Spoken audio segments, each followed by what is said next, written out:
Dear viewer, today I will tell you a story. It tells about how you can be innocent and peaceful, but in moments you turn into a frightening person, a person you yourself never imagined you could turn into. Let us now listen to the story, and do not forget to subscribe to the channel and register a like and appreciation. Turn on the bell button to receive all new updates. Why did you turn me? I asked him once, a few months into my vampire life, and not out of maliciousness or a desire to draw out of him any secrets. I was simply curious in my teenage fashion. I only wanted to know why I had become his companion in immortality, why he had chosen me, and not any of the other beautiful boys at the Catholic school he plucked me from.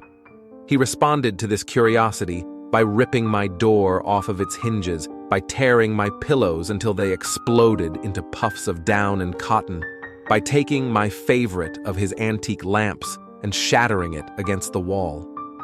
There were certain topics which he was extraordinarily sensitive about, only one of which being the question of why he crawled into my boarding room that night and stole me away.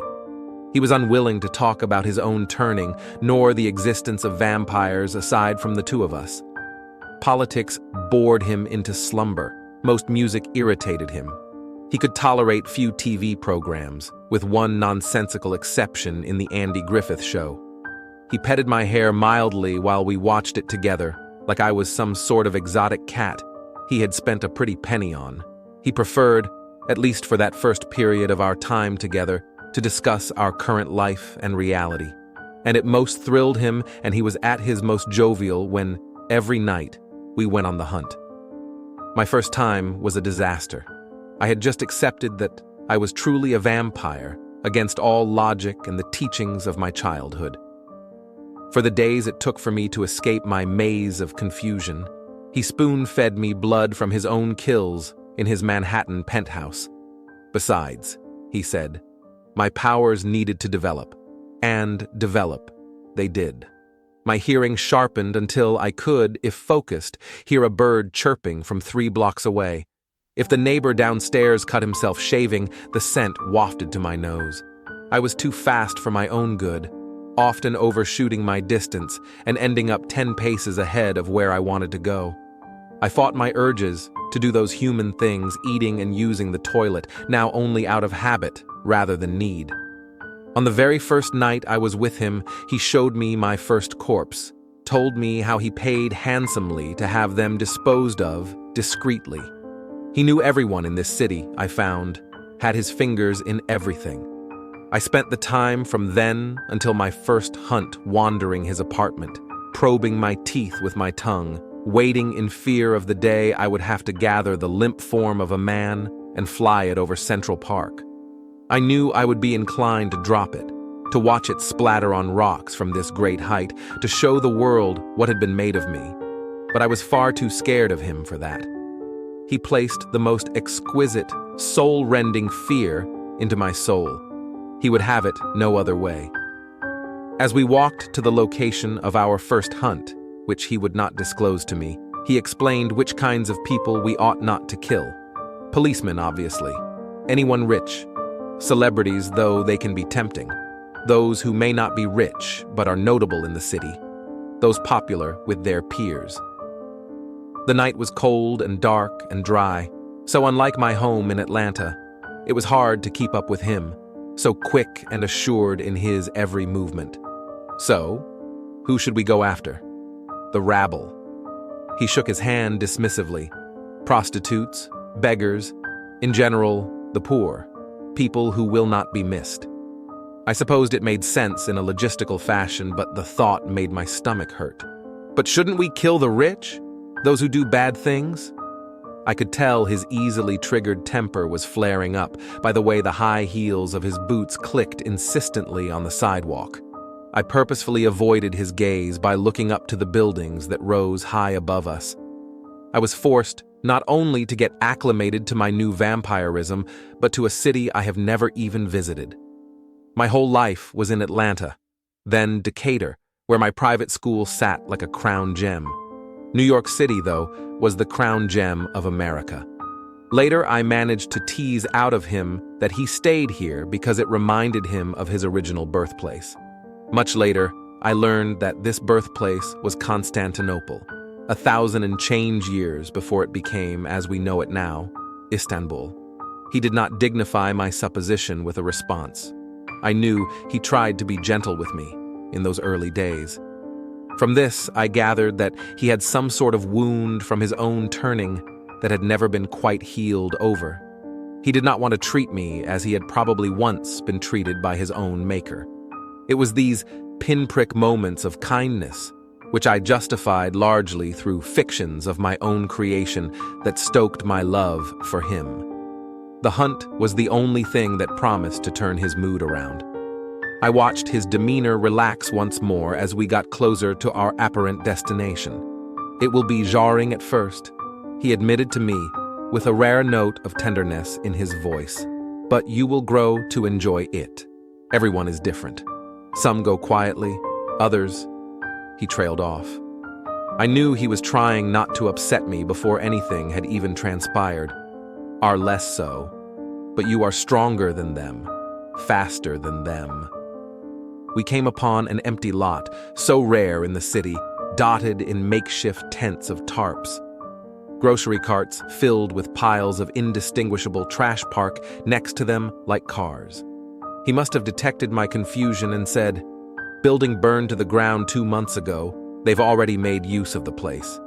His upper lip curled into a barely disguised sneer. They, the homeless, I supposed, were meant to be our meal. I nodded. How are we supposed to get them? Seems as if they've all turned in for the night. We'll wait. So we did. He led me to an alley across the street, where our vantage point was good, and the two of us crouched and bided our time. I took the time to use my newly acquired night vision to observe every inch of his face. From the side, he looked like a grand statue or a picture in a history book. His complexion was tawny and his hair was black and pin-straight, relaying a complicated racial makeup. He was quite beautiful in a harsh way, like a desert of snow. If he noticed me staring, he said nothing. I was sure that his interest in me, that the reason he'd taken me and me alone, was less than pure.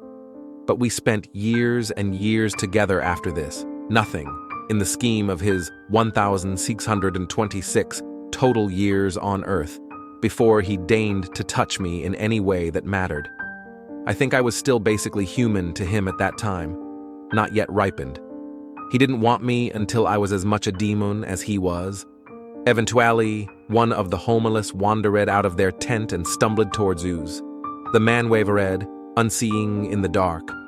My maker took me by the wrist and pulled me back as gently as he could ever. Quiet, he whispered to me. He will relieve himself. Sneak up behind him and put your fangs into his throat like I showed you. The night before, he brought a man back to our apartment and fed from him in front of me. He showed me the exact place where it was best to pierce the neck when they stop spasming in pain, how much blood is enough to be satiated. I have never, in my decades after that night, forgotten the raw look of that man dying, the wildness of his hands as he tried to dig his fingers into the shag rug. I felt confident that I could perform my task successfully, but I didn't think I had the stomach for it. Despite his descriptions of my new life as a good thing, a powerful thing, a thing to be respected and cherished, I had a hard time seeing it that way. It felt like a tremendous responsibility to be 18, to be told that this is your life now, and you better give this man a good death, or he will die suffering and knowing that an unimaginable creature is killing him. I looked to him with real fear in my heart. I can't, I whispered. He didn't do anything wrong. Of course he didn't, he whispered back. His eyes flashed menacingly in the dark. This is the sacrifice you make for your power. Now do it. But greater than my moral compass was my terror of the idea of saying no to him. I still didn't know how a vampire could die, if he, as my maker, could snap me from existence with ease. I wasn't yet aware that he was extraordinarily fond of me, despite his brusque manners, and that he might rather kill himself than me. His motives still confused me. The idea of his hatred petrified me, and the hunger was setting in quickly and maddeningly with the ferocity of a wild beast. So I moved as slowly as I could towards the homeless man who had just unzipped his pants. I could feel his eyes on my back as I crept up, unheard. Before I could talk myself out of it or cry for God, I wrapped my arms around the man's waist and pierced his exterior jugular vein with the new fangs that I still wasn't used to yet, that will snagged on my lip painfully. Feeding is a whole messy process, especially if you're as inexperienced as I was. You're supposed to bite, immediately release, and form tight suction around the wound, but with the first hint of blood on my tongue, I became deranged, ravenous. I sucked his blood around my teeth frantically, holding the man so tightly to me that I heard his ribs and spine crack and break in my grasp. He tried weakly to pull himself free, but he had been right. I was stronger. It was almost comical how easy it was. I slurped until the blood flow slowed to a trickle, until I was wet and sticky down to my shoes. Then I dislodged my fangs and looked up at him, my maker, the man who put this monster inside of me. He leaned against the brick wall of the alleyway, floor length, jacket rippling. He had a smile on his face, the first one I'd seen of his. I am still shocked today when it's directed towards me, the hint of pink tongue behind his teeth, the cracking of the stone resolve in his eyes. His approval was warmer than blood, could prop me up, better than my own bones. I was transformed because of this cursed person, and now this will be a new beginning for me. But it will be a beginning full of blood and victims. I sat thinking about what I will do when I am hungry next time, and who I will kill. I have already finished. Thank you for watching. I hope you enjoyed the story. I hope to see you in other stories soon. Goodbye.